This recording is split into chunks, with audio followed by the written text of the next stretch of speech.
$7,000. $7,000 for a 30-year-old Toyota pickup truck, man. This is so crazy. And that's how it's been every single week. Hey, what's going on, guys? And welcome back to the channel. Now today what I wanted to talk about is the bizarre behavior of the used car economy. If you've been keeping tabs on what's happening right now in the used car economy, you'll see that used cars are so expensive. Everybody's asking way over sticker price, and there's a lot of different reasons as to why that is happening. So in today's video, what I wanted to talk about is the reason why that is happening, as well as my experience that I've been having when I've been going to the vehicle auctions. Because for myself, if you don't know me, I'm somebody that is purely just a car enthusiast now, but I've been working on cars pretty much all of my life, even going back to when I was like a teenager in high school. There's even points in my life where I used to flip cars, and this is what I used to do. I used to buy and sell junky cars. I used to fix cars, I used to buy nice cars, I used to buy used cars, buy horrible cars, and with all the intention of selling them. So I definitely have had the experience of being able to see what's happening on the used market. But I will say that this day and age, right now, is probably the most bizarre that I've ever seen. So for anybody that's new to the channel, make sure to subscribe for more if you're looking for more content just like this. But with that being said, let's get back into it. So the first thing that I'm going to talk about right off the bat is just the elephant in the room that's recently happened, and that is the whole pandemic. So for the past year and a half or so, everybody has experienced the same exact thing, right? Being in lockdown, having to wear a mask, having these rules and regulations where, we're limited by our activities. And in that, unfortunately, a lot of people lost their jobs, their place of employment, or people had to take pay cuts, or people had to get laid off, and that had a tremendous effect on just everybody's well-being, right? So a lot of people are slowly starting to come out of this transitional phase where, some people got really depressed, people lost loved ones, people lost money. So it's definitely a weird time to be, thinking about buying cars. So the last thing you'd be thinking that's happening right now is that car prices are actually going up.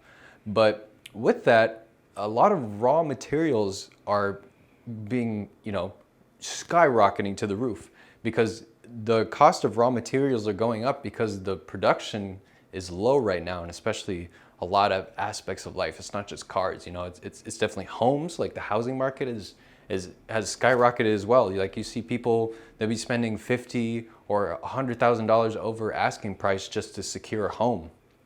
So the housing market is very competitive, and that's slowly transitioning to other aspects of life, right?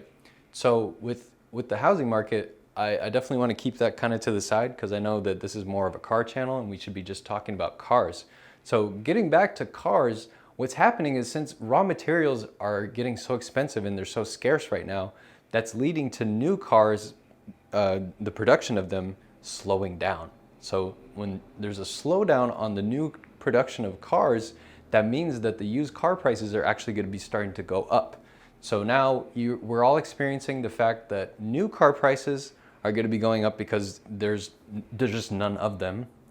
There's even the fact that a lot of rental car companies too, they almost went bankrupt and they had to liquidate a lot of their assets. So that means having to sell off cars. But now that the economy is, slowly picking back up, or at least in America it is, there's a lot of these companies now that are trying to get back into their business of renting cars.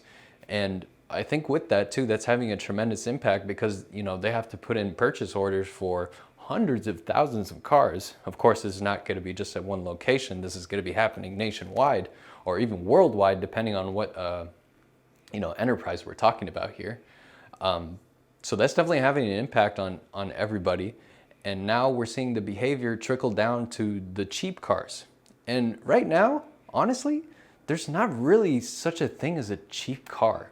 I mean, I've been looking for a really long time for a new project car, just purely as an enthusiast, not somebody that's going out there to buy the car, flip it, and make some money. I'm purely just doing this out of the love that I have for cars, or addiction, or whatever you want to call it. So for weeks, I've been going to these vehicle auctions, and it's just been so fascinating to see these horrible, wrecked cars going for so much money.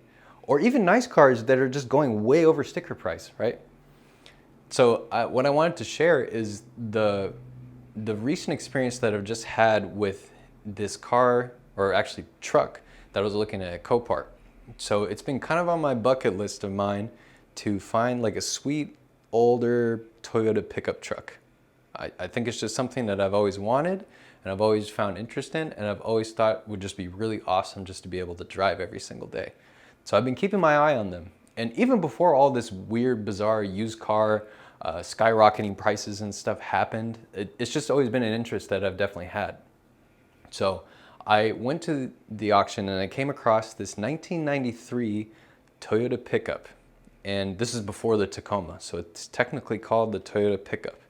And it's the four-wheel drive model. It's got the SR5, it's got the low and high range. For the most part, the body was pretty clean, but it was smashed in the front pretty hard. And it was, you know, it's an extensive amount of work for somebody to put this back together that technically doesn't have a body shop. But if you know me, I've done it all. I've repaired so many different cars. Ever since I started the YouTube channel, you guys have seen me rebuild wrecked Subarus. I've done engine swaps. I've pulled front ends. I've done it all. So when I saw this truck, you know, what I'm looking at, I'm like, you know what? I could fix this. I 100% could fix this. But it needs to be done in a reasonable way, or I'm not gonna, you know, have this be my new money pit. I definitely want to be a little bit strategic about this and make sure that I don't overspend just for bidding.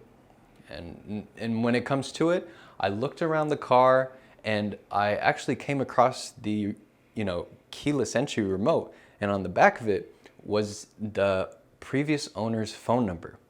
And if you know, like when you're rummaging through these auction cars and stuff, it's very rare that you find any information about the previous owner, because when you have a wrecked car, of course you want to take all your belongings and your possessions out. But in this case, I was able to see the person's number on the back. So what I ended up doing is I just, you know, gave a call and just kept it very lighthearted. And I was like, hey, are you the original owner of this truck? And it was an older woman, and she told me yes. And I was like, okay, great. So I talked to her for a little bit, and she was basically giving me just like the whole backstory of the truck. And she said that she's owned it for 28 years. And the truck's in 93. So that means she's owned it the whole duration of its lifetime. And she told me that she has all the maintenance records and all these details and stuff. And I wanted to keep the conversation short. So basically what I asked her was, I was like, hey, would you trust this truck to make it to California right now? And she said yes. So that, for me, that was like sealing the deal. I was like, okay, this is the truck. I gotta have this thing. I really like it. But again, I have to put a limit to myself, because when you get caught up in these auctions and you're bidding back and forth with other people, and it's all being done online and you're bidding with other people worldwide, there's something that comes out of you, and it's like a huge adrenaline rush of you wanting to keep going. So you have to put a limit to yourself. And I said, you know what, since I really like this truck, I don't really care too much if I'm gonna make money on it or not. I'm okay spending a little extra, okay? So I thought to myself, okay, old Toyota pickup truck. This is almost a 30-year-old pickup truck, granted. I would feel comfortable, you know, bidding maybe to around like $5,000. Because I thought at the time that, you know, that was gonna be a reasonable price. It's still a 30-year-old wrecked pickup truck. And I know Toyota pickups, they're always gonna hold their value. They're super hard to find. Everybody and their grandma wants one. But I'm still thinking in my head, like, you know, I think I got a chance at this, okay? So auction day rolls around. I'm sitting there right in my little computer, and I'm just staring at all the cars that are flying by, and I'm starting to notice that, holy cow, there's these horrible cars that I wouldn't even spend $50 on. They're going for hundreds, or if not thousands of dollars. Even something with bad transmission, destroyed in the front, mysteries, floods, whatever. It's all going for money. So it's making me very nervous, okay? So I'm getting to the point where I'm almost like shaking as the truck bid starts to come up. And my God, the bidding war with this pickup truck was unbelievable. And it wasn't even people that were local to me.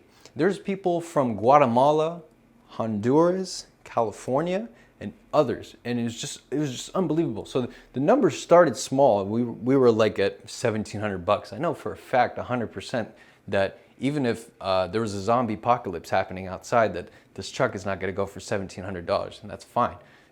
But just the fact that the number went up so quickly was just so bizarre. Okay, so we get to the point where I'm at the $5,000 mark, and I'm going back and forth with this guy from Honduras, and I can tell that he is not going to let up, because you have to understand too that these Toyota pickup trucks, they can get shipped out to other places in the world, and they'll go for triple or quadruple what it's worth over here in the States. So he's probably thinking, okay, I can get somebody to fix this car for extremely cheap in comparison to, here in the States, you're gonna pay an arm and a leg to have somebody take it to a body shop, the estimate of this, blah, blah, blah. Before you know it, you already spent 20 grand on a 30-year-old pickup truck. So that's probably what the plan is for him. So he keeps bidding, I keep bidding, and at the end of the day, after all it's said and done, the truck goes for $7,000. $7,000 for a 30-year-old Toyota pickup truck, man. This is so crazy. And that's how it's been every single week. I'm trying my best here, because for me to continue to make content and really enjoy what I like doing here on YouTube and just in real life in general, is I like to find these little project cars and gems and stuff and put them back together. And with my previous Subaru that I drive almost every single day, I bought that from the auction for $125. But that's just unheard of right now. And it's really sad, because it's kind of discouraging me from any, having to either pay way over for just junky old cars that I could put somewhat back together, or I have to be, going out there and having to deal with all these shady, sketchy people on either OfferUp or Facebook Marketplace or Craigslist that have these projects, or they know what they have, and they think that they're gonna, pursue somebody that's gonna wanna pay an arm and a leg for their, total shit box. So it's just a weird time right now for a lot of people that are definitely out there, especially if you're just a regular consumer that's looking for a car. You're probably gonna have to pay a little bit extra. And it's sad to say that it's probably gonna be like that for a while.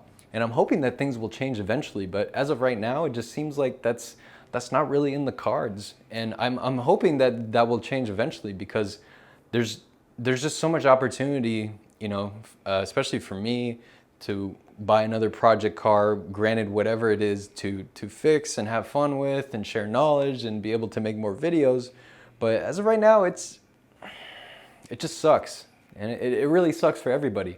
And it's, like I said, it's not just with the cars, it's with the housing market, it's with electronics, like the raw materials to build anything, as wood, steel, plastics, microchips. These are all things that we really rely on, since we're so technologically advanced. We're not cavemen anymore. So everything that we have currently, we're so blessed to have, has technology in it.